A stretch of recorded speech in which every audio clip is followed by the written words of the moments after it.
بسم الله الرحمن الرحيم سبحانك لا علم لنا إلا ما علمتنا إنك أنت العليم الحكيم نستغفر الله ربي من كل ذنب ونتوب إليه اللهم علمنا ما ينفعنا وانفعنا بما علمتنا وزدنا علما اللهم آمين.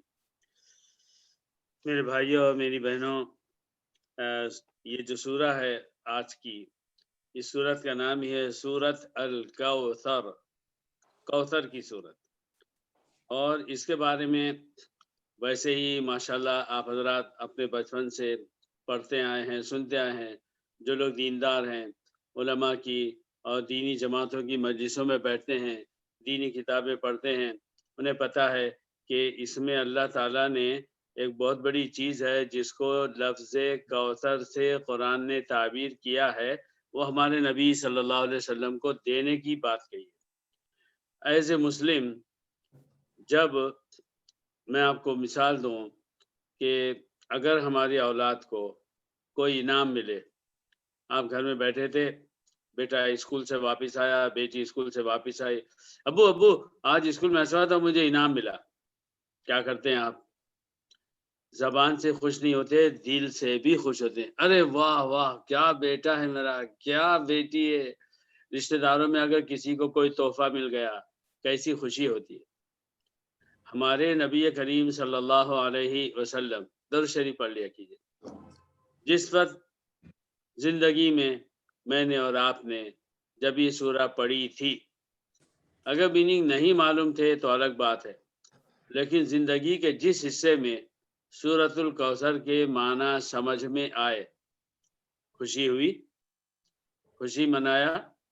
ارے کیا بات ہے، میرے نبی کو سورہ کوثر مل گئی، میرے نبی کو آخرت میں کوثر ملنے والا ہے. اور اس کی بنیاد پر ماشاءاللہ پھر ہر مسلمان اس کی تمنا کرتا ہے کہ آخرت میں جب وہ اللہ کے سامنے جائے تو حوض کوثر سے اور نبی کریم صلی اللہ علیہ وسلم کے ہاتھوں پانی ضرور پیے. مگر سوال یہ، دل کے اندر خوشی، فخر، میرے نبی کو اللہ نے یہ رتبہ دیا، وہ چیز دی جو دوسروں کو نہیں دی. تو نبی کریم صلی اللہ علیہ وسلم کی جو اللہ تعالیٰ نے خصوصیات بنائی ہیں، اس میں سے ایک یہ ہے کہ یہ چیز صرف اور صرف محمد صلی اللہ علیہ وسلم کو دی گئی ہے، آپ سے پہلے کسی بھی نبی کو نہیں دی گئی. اور مختلف تفسیروں کو دیکھنے کے بعد جب میں اس کا خلاصہ آپ کو رکھوں گا تو آپ کو انشاءاللہ آج کل جو ہے بڑی عجیب باتیں اس سورہ کے بارے میں معلوم ہوں گی. پہلی بات یہ ہے، یہ سورہ کہاں نازل ہوئی؟ تو مختلف علماء نے کہا ہے کہ یہ مکے میں نازل ہوئی، اور بعض علماء نے کہا ہے کہ وہ مدینہ منورہ میں نازل ہوئی. حضرت عبداللہ ابن عباس، جن کو رئیس المفسرین، کہ وہ مفسرین کے سب سے بڑے ہیڈ ہیں، انہوں نے اور دوسرے جمہور مفسرین نے کہا ہے کہ یہ سورہ مکہ مکرمہ میں نازل ہوئی. اور حضرت حسن بصری اور حضرت عکرمہ اور قتادہ، یہ تین بڑے بڑے مفسر ہیں، انہوں نے کہا ہے کہ یہ مدینہ میں نازل ہوئی ہے. اور بعض حضرات نے یہ کہا ہے کہ یہ سورہ 2 دفعہ نازل ہوئی ہے. یہ جو 2 دفعہ نازل ہوئی کی بات کہی جا رہی ہے، تو لوگوں کے اپنے قیاسات ہیں جو میں نے جہاں تک غور کیا فٹ نہیں بیٹھتے ہیں، کیونکہ ہر سورہ ایک ہی دفعہ نازل ہوئی ہے، تو یہ سورہ بھی ایک ہی دفعہ نازل ہوئی. بہرحال یہ مکہ مکرمہ میں نازل ہو یا مدینہ منورہ میں نازل ہو، ہمیں تو اس سے غرض ہے اعمال اتنے اچھے ہوں کہ حوض کوثر سے پانی پینے کے مستحق بن جائیں.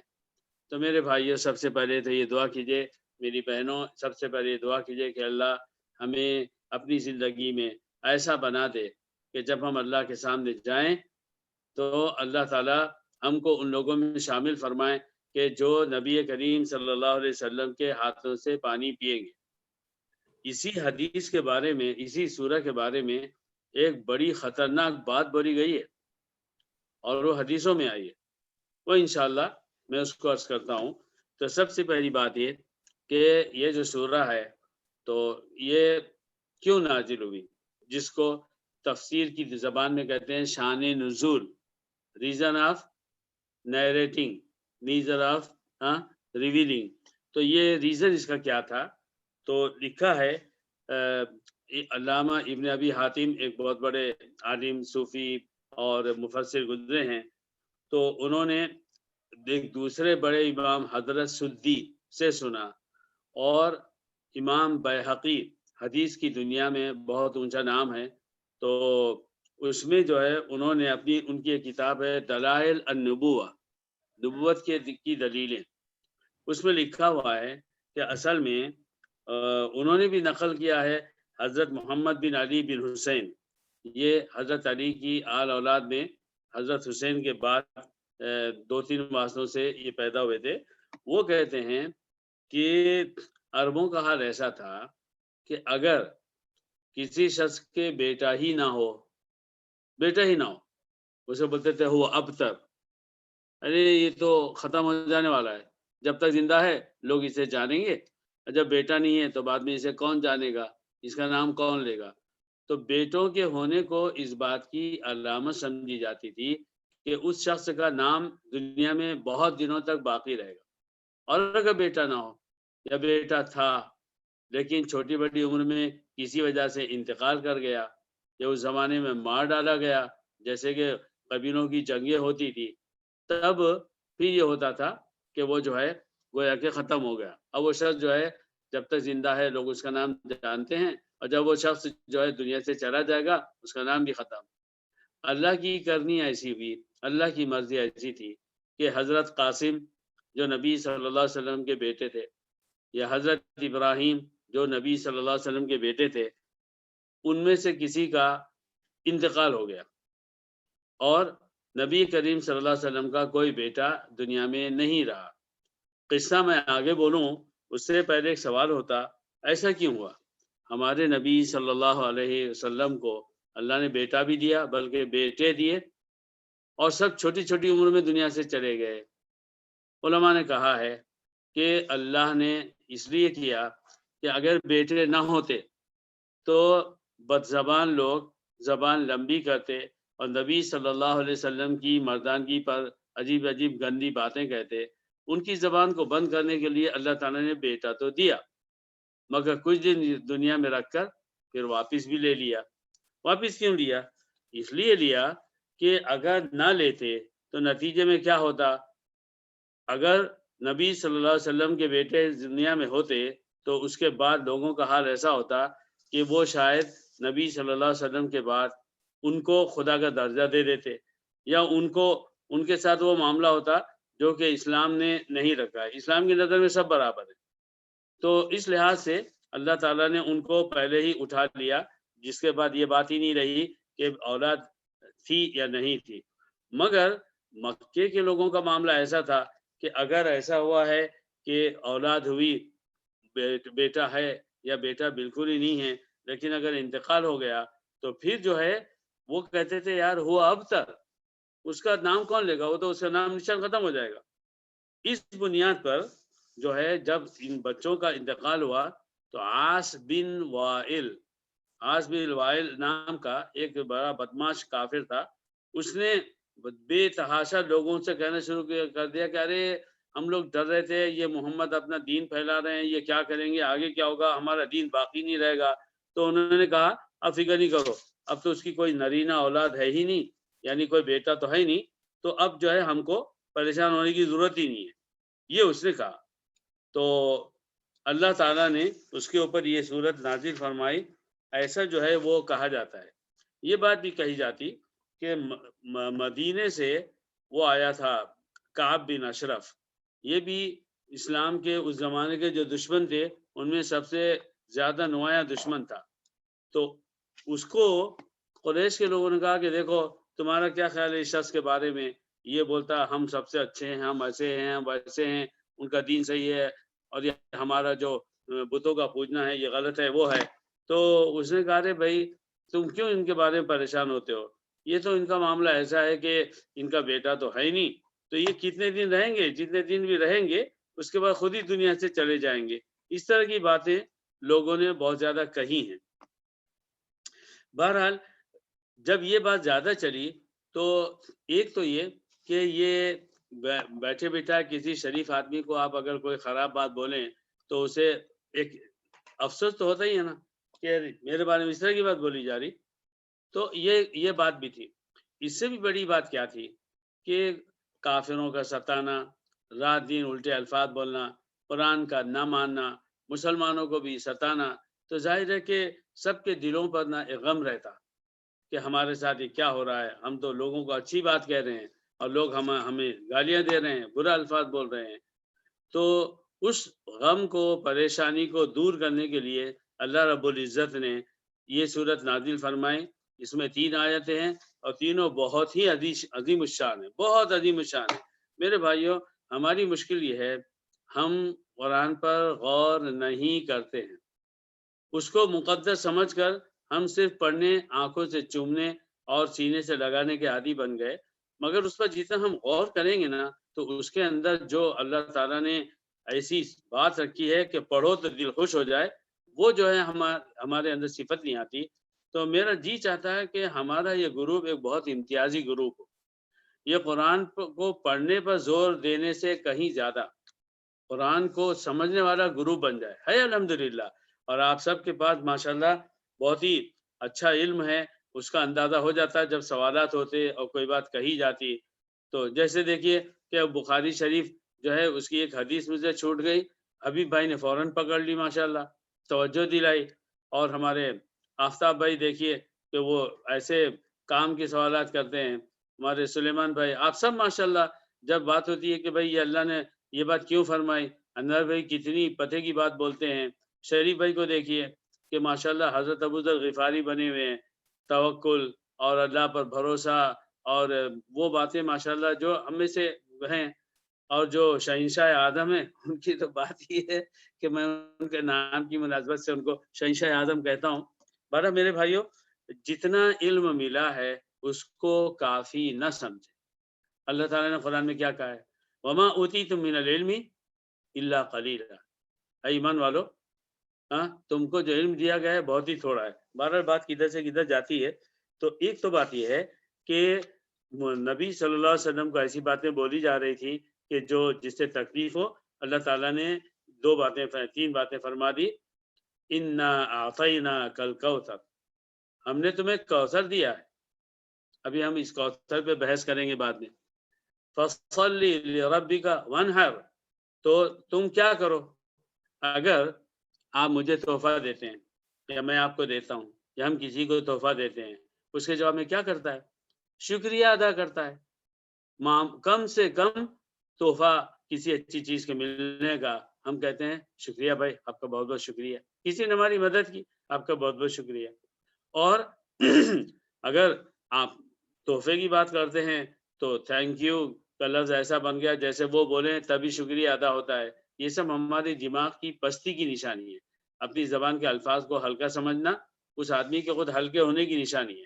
تو ضرورت اس بات کی ہے کہ ہر مسلمان پہلے اپنی مادری زبان کو اہمیت دے تھینک یو کو بولنے سے پہلے. ہاں، وہ لوگ جو یورپ، امریکہ اور ان ملکوں میں پیدا ہو رہے ہیں جن کی مدر ٹنگ جو ہے وہ انگلش ہے، وہاں وہ بولے تو کوئی حرج نہیں، آپ بھی بولیں تو کوئی حرج نہیں. مگر اپنا جائزہ دیجئے کہ شکریہ بولنے پر آپ کو فخر ہے یا تھینک یو بولنے پر فخر ہے. تو کرتے ہیں. نبی صلی اللہ علیہ وسلم کو اللہ تعالیٰ نے کوثر کی نعمت عطا فرمائی. دی کس نے؟ یہ نعمت کس نے دی؟ اللہ رب العزت نے. اللہ رب العزت کی نعمت پر شکریہ کا کیا لفظ بولنا چاہیے؟ بندہ. ہم اور آپ بندے ہیں، ایک دوسرے کی قدر جانتے ہیں. یہ لفظ شکریہ پہ خوش ہو جائیں گے، بہت بہت شکریہ بولنے پر خوش ہو جائیں گے، حق ادا ہو گیا، تھینک یو بولنے پر ہو جائیں گے، اور جو بھی الفاظ ہیں. مگر سارے بندے ایک سوال، اللہ کا شکر کیسے ادا کریں کسی بھی نعمت پر؟ چھوٹے سے چھوٹی نعمت ہو یا بڑے سے بڑی نعمت ہو، ہم شکر کیسے ادا کریں؟ یہ بھی اللہ ہی سکھائے گا. بادشاہ کو کیا تحفہ دیا جائے؟ انسانوں کی دنیا میں جو انسان بادشاہ ہے نا، معلوم ہے کہ اس کی حیثیت یہ ہے اور اس کا شکر ایسے ادا ہوگا. مگر سارے بندے اگر اس بات کا جواب دیں کہ بھائی کیسے اللہ کا شکر ادا ہو، یہ سوال کا جواب بہت مشکل ہے. اور مجھے یاد پڑتا ہے کہ سورہ فاتحہ کی اس سے پہلے بھی جب بھی تفسیر کی تو میں نے بتایا کہ سورہ فاتحہ یہ وہ چیز ہے جس نے انسانوں کو اللہ تعالیٰ سے مانگنے کا طریقہ سکھایا. مانگنے کے لیے جو الفاظ بولنے چاہیے وہ بھی اللہ نے سکھائے اس سورہ کی وجہ سے. تو ایسے ہی میرے بھائی سورہ کوثر نے انسانوں کے سب سے بڑے امام محمد صلی اللہ علیہ وسلم درود شریف ضرور پڑھیے کو یہ بتایا کہ تم کوثر کا شکر کیسے ادا کرو. ہم نے تمہیں کوثر دی. کوثر اتنی عظیم الشان نعمت ہے, دنیا میں کسی کو نہیں ملی, صرف آپ کو ملی ہے. اس کا شکریہ کیسے ادا ہو؟ اللہ نے فرمایا فصلی, تو تم کیا کرو, اپنے رب کے لیے نماز پڑھو.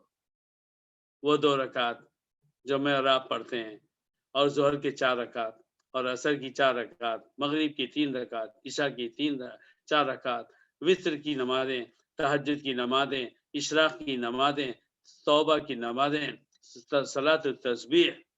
اور اس کے علاوہ کبھی ایسا ہو کہ زندگی میں گھر کے اندر بھی اور مسجد کے اندر بھی اچانک آپ کا جی چاہے چلو آج 2 رکعت اور پڑھتا ہوں.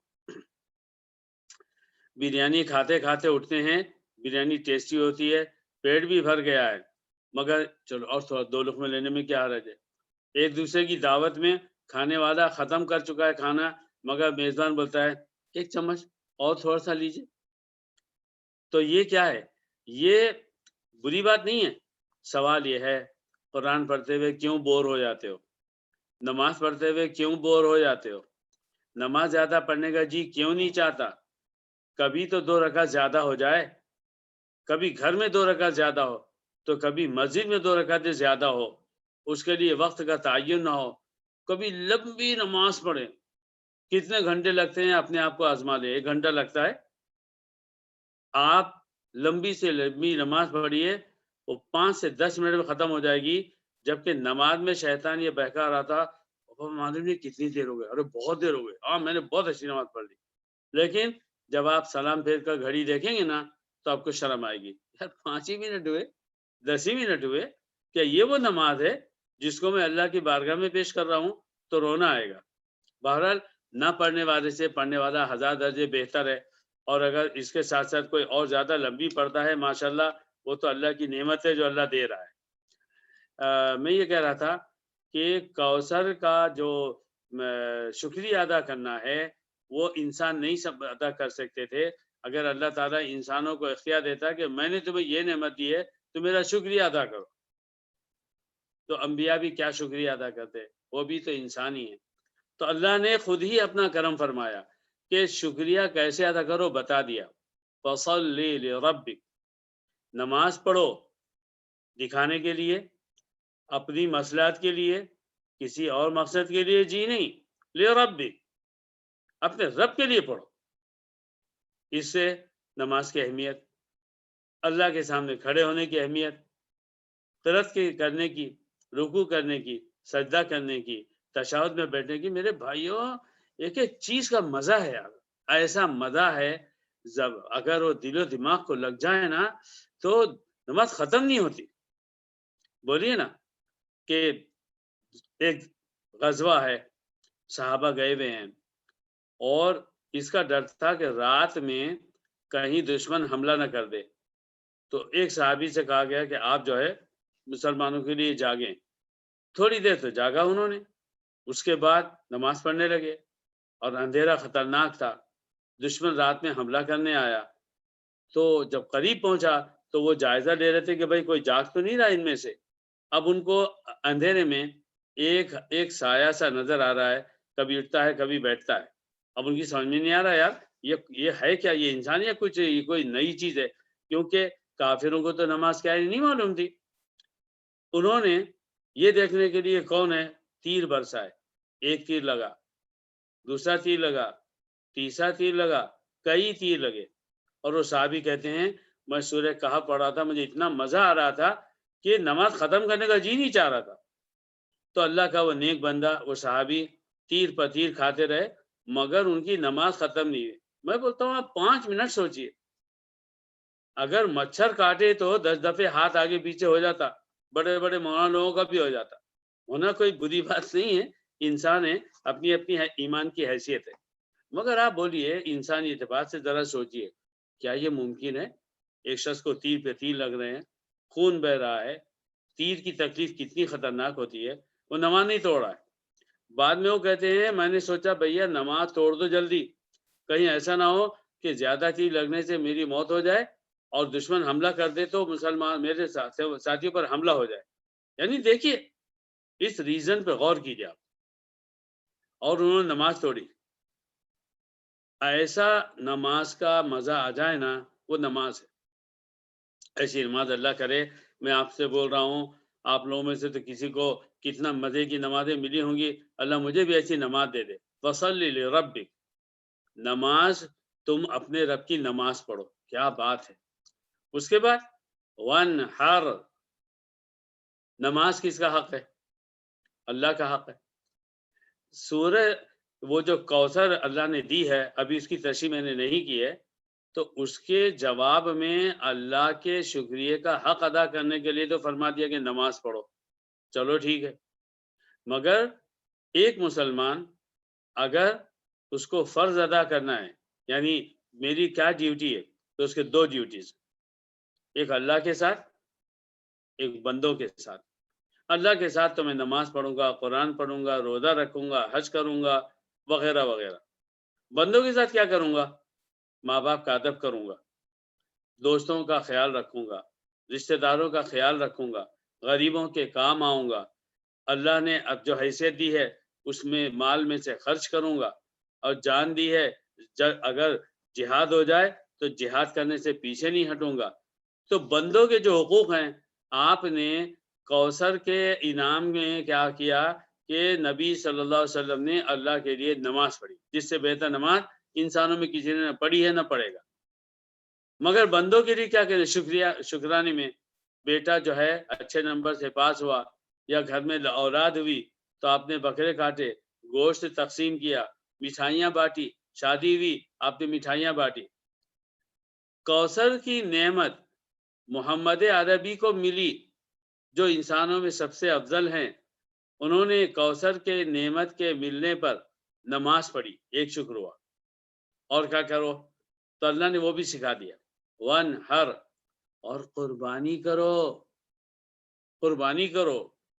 اور لفظ نحر جو ہے، نحرا، تو ہم دو الفاظ بولتے ہیں، ایک بولتے ہیں ذبح، ذبح۔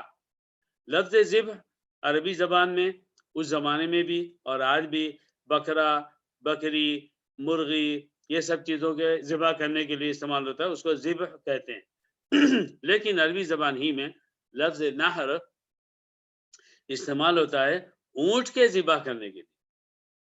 تو ونحر، اور اونٹ کی قربانی کرو۔ کیوں کہا اللہ نے اونٹ کی قربانی؟ اونٹ تو چھوٹا جانور ہوتا ہے نا، اور بکرا بہت بڑا ہوتا ہے، ایسی بات تو نہیں ہے نا؟ یہ تو کہہ رہا ہوں کہ تاکہ اگر تھوڑی سستی محسوس ہو رہی ہے تو دور ہو جائے۔ تو میرے بھائیوں، ونحر، اونٹ کی قربانی کرو۔ تو اونٹ جب قربان ہوگا، اتنا بڑا جانور، اتنا سارا گوشت، کتنے غریبوں کے کھانے میں آئے گا، اور کتنے لوگ کھائیں گے، رشتہ داروں میں، اپنوں میں اور غریبوں میں۔ تو کوثر جیسی نعمت کے ملنے کے جواب میں اللہ رب العزت نے شکریہ کا طریقہ یہ بتایا کہ سب سے پہلی بات نماز پڑھو۔ میرے بھائیوں، ہر وہ مسلمان جس کو سورہ کوثر کی یہ تفسیر سمجھ میں آ جائے، جس نے یہ بات سنی، اس کے ذمے یہ ہو جاتا ہے کہ وہ ایک دفعے شکرانے کی 2 رکعت پڑھے، میں اور آپ ہم سب، اور اس نیت سے پڑھے کہ اے اللہ، تو نے ہمارے نبی کو کوثر جیسی نعمت دی تھی، اس کے شکرانے میں میں یہ نماز پڑھتا ہوں۔ سمجھ جائیے، تو یہ عمل ہوگا فصلی لربک پر۔ اور دوسری نعمت جو ہے وہ ونحر ہے، جس کو کہ حبیب بھائی بہت زیادہ کرتے آئے ہیں۔ وہ کیا ہے؟ قربانی کرو اور کھلاؤ پلاؤ۔ مجھے یقین ہے اگر یہ سورہ ہم سب کی یہ دبئی میں ہوتے ہوئے شارجہ میں ہوتی نا، تو یا تو یہ سورج سے پہلی زبردست دعوت ہو جاتی ہے، اس کے بعد ہو جاتی ہے۔ تو اب یہ جسموں کی جو دوری ہے، اس میں تو یہی ہے کہ بھئی خود ہی پکا لو اور خود ہی کھا لو۔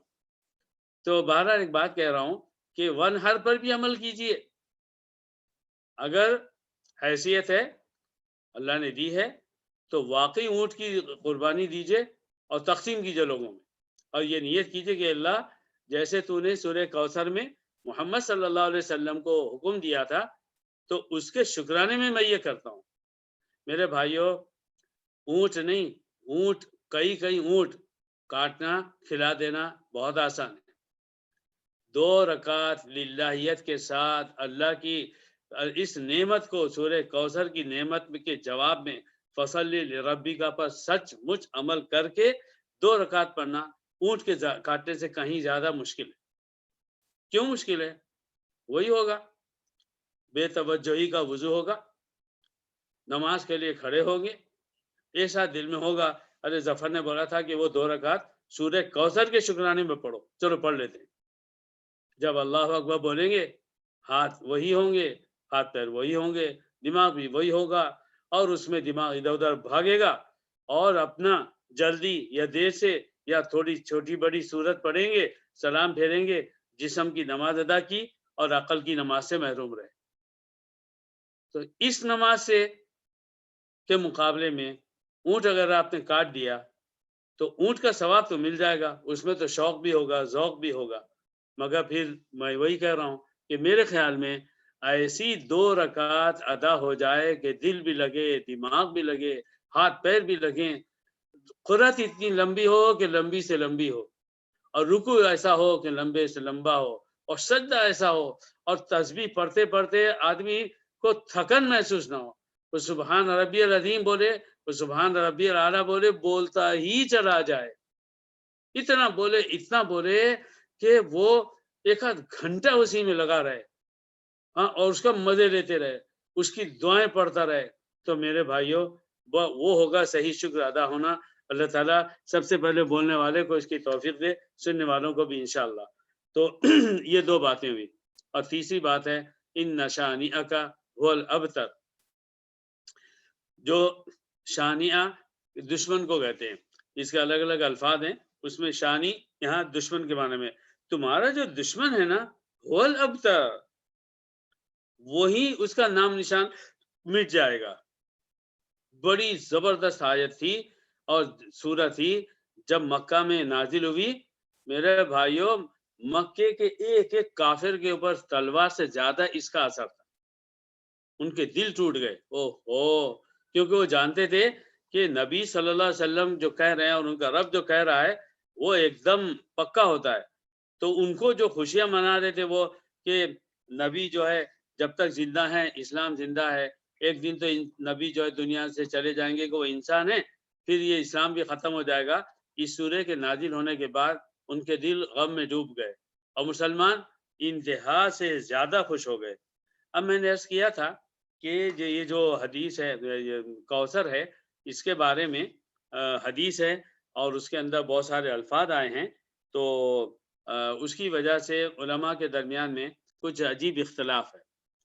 سب سے پہلے ایک حدیث سن لیجیے، وہ حدیث یہ ہے کہ صحابہ کہتے ہیں بینا رسول اللہ صلی اللہ علیہ وسلم بین اظہرنا، ایسا ہوا کہ ایک دفعہ نبی صلی اللہ علیہ وسلم ہمارے درمیان میں تھے، مسجد میں تھے، اس اغفی اغفاء، مسجد میں تھے، سب کے درمیان میں تھے، اور اچانک آپ کو ایک اونگ آ گئی، سونے کی سی کیفیت ہو گئی، ثم رفع رأسہ، پھر آپ نے سر اٹھایا، متبسما، مسکراتے ہوئے، اونگ لگ گئی اچانک، پھر اونگ ختم ہوئی تو نبی صلی اللہ علیہ وسلم نے سر اٹھایا اور آپ مسکرا رہے تھے، قلنا ما اضحکک یا رسول اللہ، اے اللہ کے نبی آپ کس بات میں ہنس رہے ہیں؟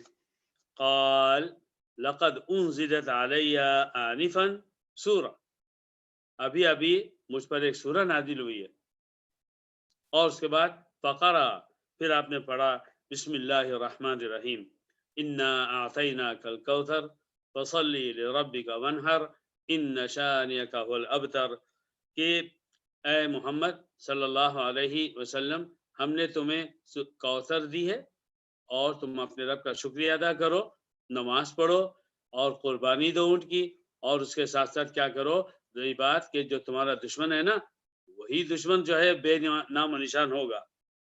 اس کے بعد آپ صلی اللہ علیہ وسلم نے پوچھا اتدرون مل کوثر، تمہیں پتا بھی ہے یہ کوثر کیا ہے؟ قلنا اللہ و رسول عالم، اللہ اس کے رسول ہی جانتے ہیں۔ میرے بھائیوں، محمد صلی اللہ علیہ وسلم کو اللہ رب العزت نے جب سے نبی بنایا اور جس دن آپ صلی اللہ علیہ وسلم اس دنیا سے چلے گئے، آپ نے کسی بھی چیز کے بارے میں اگر صحابہ سے سوال کیا تو 99 ٹائمز سارے صحابہ سمجھتے بھی ہوں تو بھی انہوں نے سب سے پہلے ایک ہی بات کہی، اللہ و رسول عالم، اللہ اور اس کے رسول ہی اس کو جانتے ہیں۔ یہ تھا وہ ادب جو صحابہ نے کیا، اور جس کی مثال آپ کو دنیا کے کسی بڑے سے بڑے فاتح اور شہنشاہ کے بارے میں نہیں ملے گی۔ تو پھر آپ نے فرمایا فَإِنَّهُ نَهْرٌ، کوثر جو ہے وہ ایک نہر ہے، وعدنیہ ربی عز وجل، اللہ رب العزت نے مجھے اس کا وعدہ کیا ہے کہ وہ نہر مجھے ملے گی۔ پھر فرمایا علیہ خیر کثیر، اس کے اندر بہت ہی بڑی بھلائی ہوگی، وہو حوض، وہ ایک بڑا حوض ہوگا۔ ذرا تصور کیجئے یہ نہر کہاں ملے گی؟ دنیا میں، آخرت میں۔ انسان کتنے ہوں گے؟ مسلمان کتنے ہوں گے؟ حضرت آدم علیہ السلام کی زمانے کے مسلمانوں سے لے کر محمد صلی اللہ علیہ وسلم کے آخری زمانے تک جتنے لوگ مسلمان ہوئے، ہر نبی کے مسلمان حوض کوثر پر اللہ کے نبی صلی اللہ علیہ وسلم کے ہاتھوں اس نہر کا پانی پئیں گے۔ آپ کو معلوم ہے عربی زبان میں بھی اور ہر زبان میں وہ ریور بولتے ہیں، نہر بولتے ہیں، دریا بولتے ہیں، سمندر سے چھوٹا ہی ہوتا ہے نا؟ اگر آپ رمضان میں 50 مسلمانوں کی دعوت کریں تو شربت کتنا بنائیں گے؟ ایک جگ؟ کئی جگ۔ پینے کے لیے 2-3 لوگ نہیں آ رہے، افطاری کے لیے 50 آ رہے ہیں، تو کھانا بھی زیادہ ہوگا، پانی بھی زیادہ ہوگا، شربت بھی زیادہ ہوگا، چائے بھی زیادہ ہی بنتی ہے۔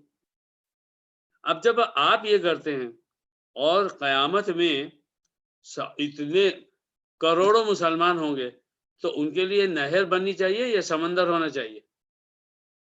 تو ہونا ہی چاہیے تھا کہ حدیثوں میں یہ آتا ہوا بحرن، وہ ایک سمندر ہوگا۔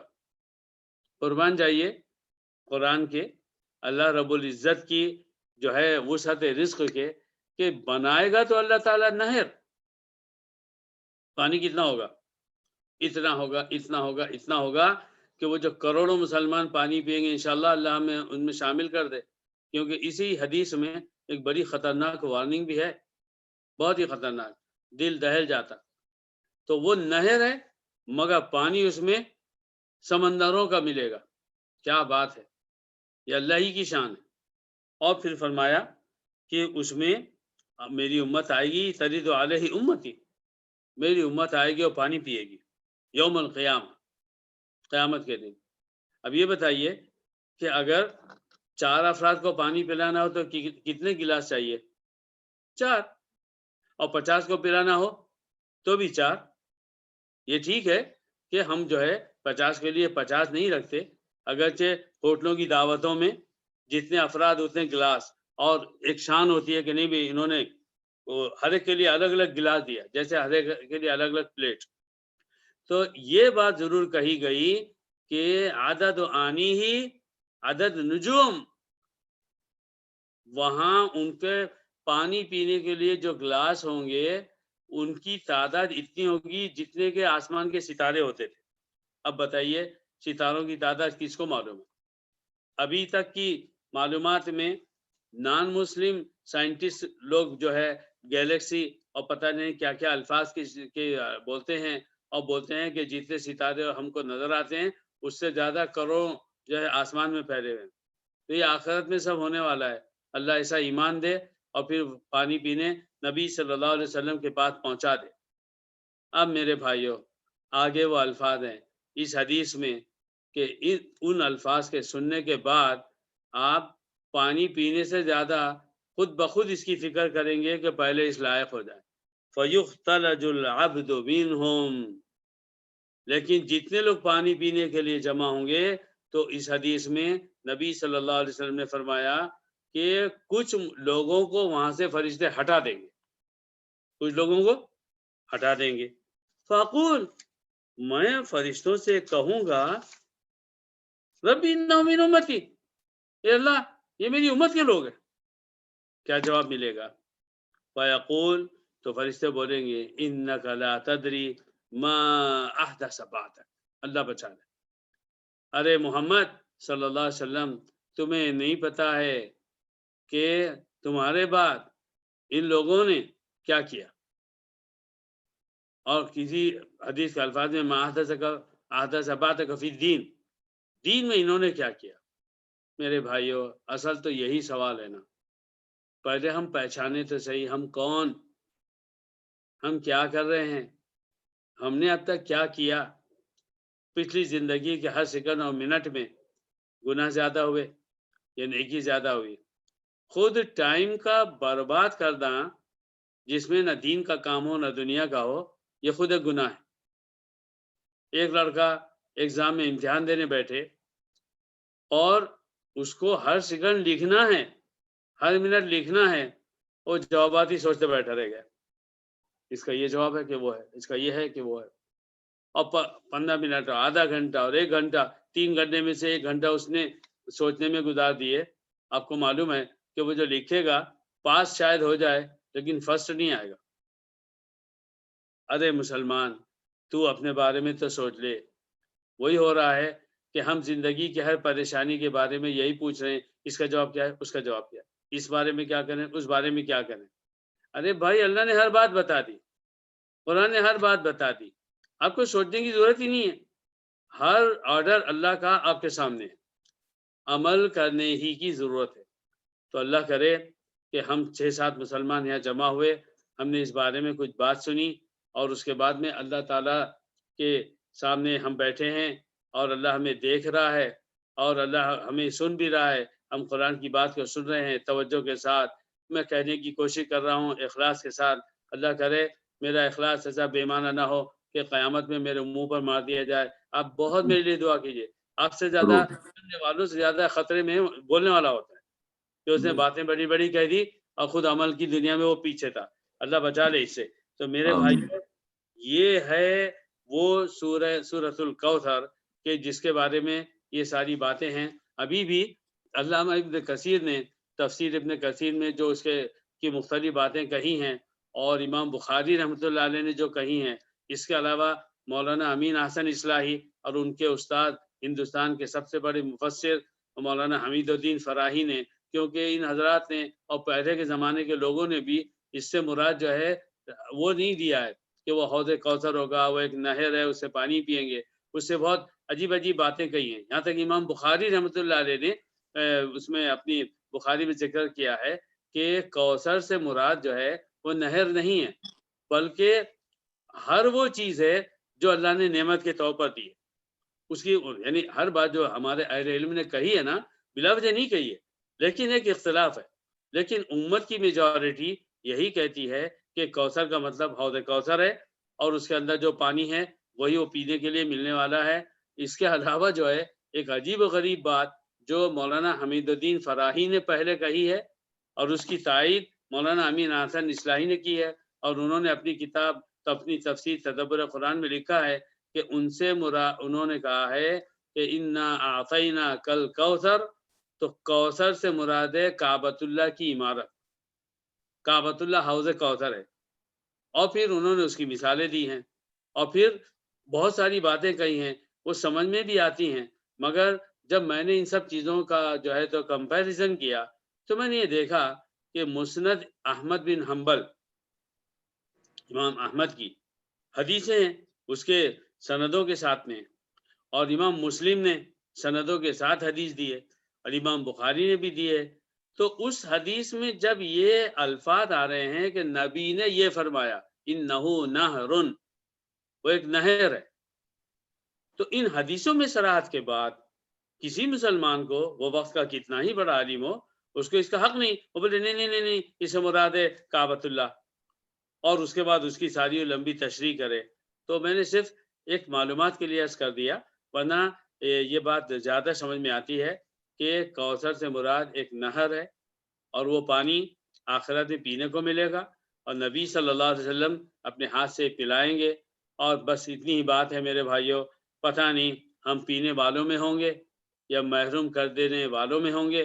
اللہ تعالیٰ اس درس کی لاج رکھے، مجھے اور آپ سب کو اور دنیا کے ہر مسلمان کو اس لائق بنائے کہ اگر دھلائی ہو تھوڑی بہت آخرت میں ہو جائے، مگر پانی پینے کو پھر نبی کے ہاتھ سے مل جائے اور ہم حوض کوثر پر ہوں اور پھر جو ہے وہاں پانی پئیں.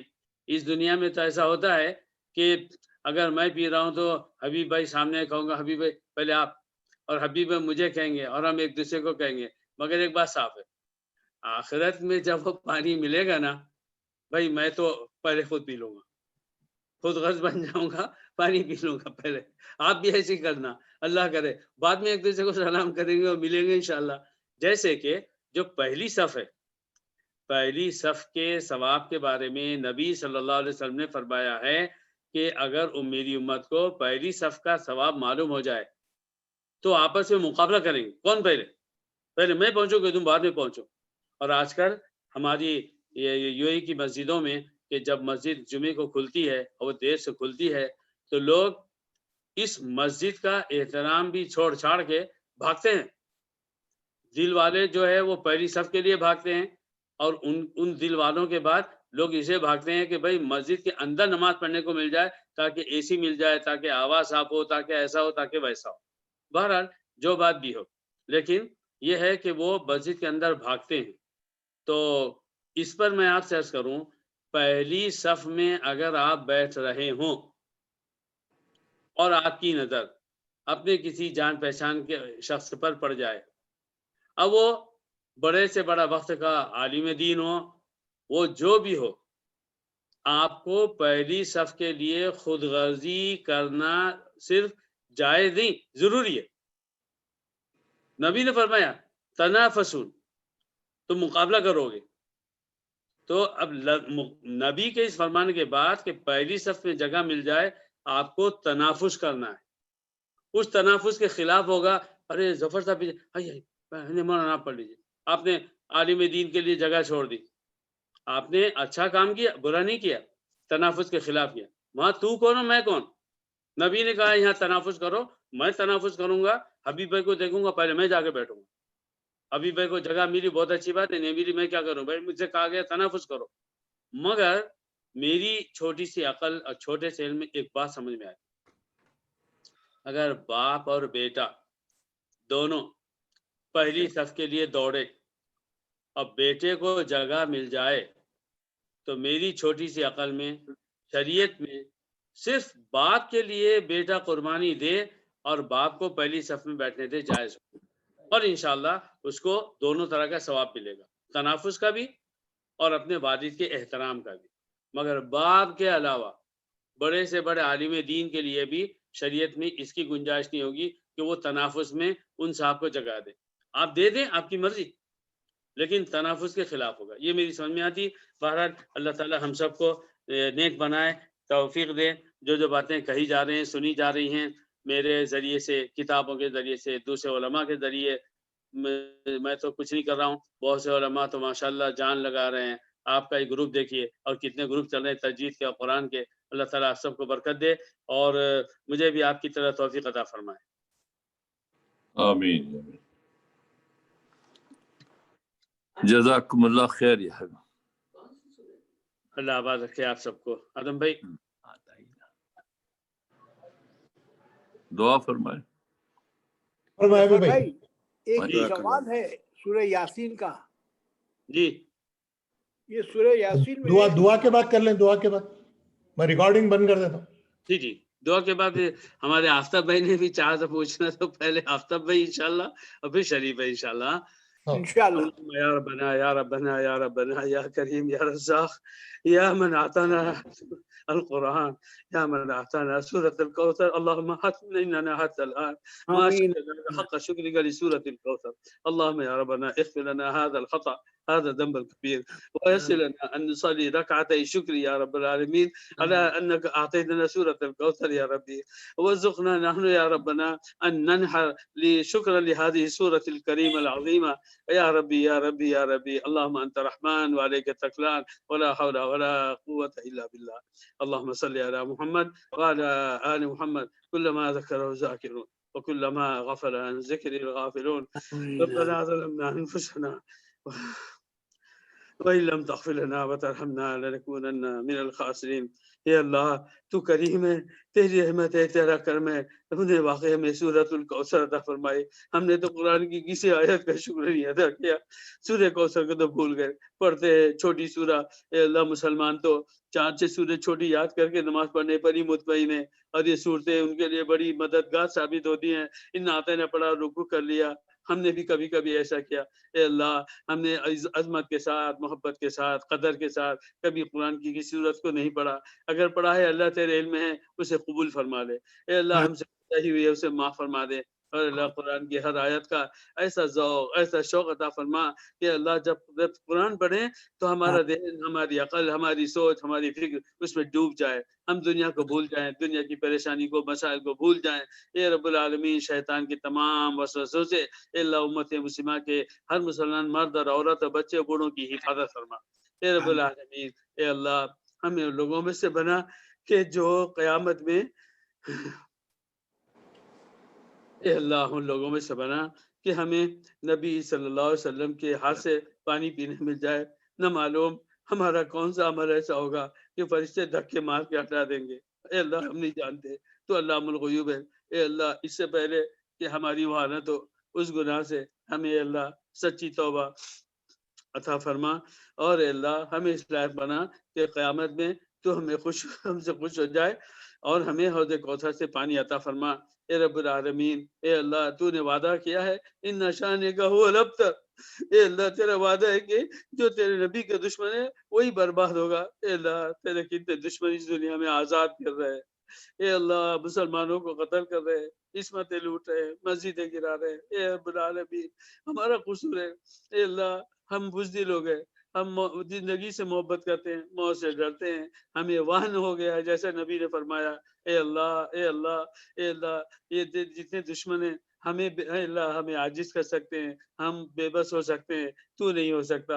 اپنا وعدہ پورا فرما. ہر جگہ کے ہر مسلمان کو اے رب العالمین ان کو صحت اور عزت عافیت عطا فرما، دین عطا فرما. اے اللہ خصوصاً عرب دنیا خطرے میں، اے اللہ عرب دنیا کو بچا لے، اور ہمارے عرب بھائیوں کو اے اللہ زندگی، صحت و عافیت سب کچھ عطا فرما. اور مسلمان جہاں جہاں پریشان ہیں ان سب کی بھرپور مدد فرما. اے رب العالمین اے اللہ جتنے لوگ ہمارے دشمن ہیں ان کے دل تیرے ہاتھ میں ہیں. اے اللہ تو ہی نے فرمایا ہے کہ قلوب العباد بین اصبع الرحمن یقلبها کیف یشاء. اے اللہ تو نے فرمایا ہے انسانوں کے سارے دل تیری مٹھی میں ہیں، تیری طاقت میں ہیں، اور تو جیسا چاہتا ہے ان کو بدلتا ہے. اے اللہ ان سب کی ہدایت کے فیصلے فرما. اے اللہ ان سب کی ہدایت کے فیصلے فرما، ان کو بھی مسلمانوں کی صف میں شامل فرما، مسلمان ہونا آسان فرما. اے رب العالمین ہم نے جو مانگا وہ بھی عطا فرما، اور جو نہیں مانگا ہمارا دماغ چھوٹا، ہماری سوچ چھوٹی، اے اللہ وہ بھی عطا فرما. اور اے اللہ دین کے لیے ہر چیز کو استعمال کرنا آسان فرما. اے اللہ ہماری ان دعاؤں کو اور دنیا کے ہر مسلمان کی ہر جائز دعا کو اے اللہ اپنے فضل و کرم سے قبول فرما. صلی اللہ تعالی علی خیر خلقہ محمد وعلی آلہ صحبہ اجمعین برحمتک یا ارحم الراحمین. جزاک اللہ. السلام جزاک اللہ ظفر بھائی، جزاک اللہ جزاک اللہ. اللہ تعالیٰ قبول فرمائے. آمین. ہمارے جناب آفتاب صاحب آپ کا سوال کر لیجیے. جی آفتاب بھائی. اچھا ظفر بھائی، ایسا ہے کہ سورہ ملک میں آیت نمبر 4 میں جی وہ ہے آیا کہ وہ ہوا حسیر، نگاہ تمہاری واپس آ جائے گی. ایک منٹ، سورہ کون سی بول رہے ہیں آپ؟ سورہ سورہ ملک. ملک کل جو آج جو پڑھے. جی جی جی ایک منٹ میں دیکھ لوں، کیونکہ اس کا آگے پیچھے ربط ہوتا ہے نا تو وہ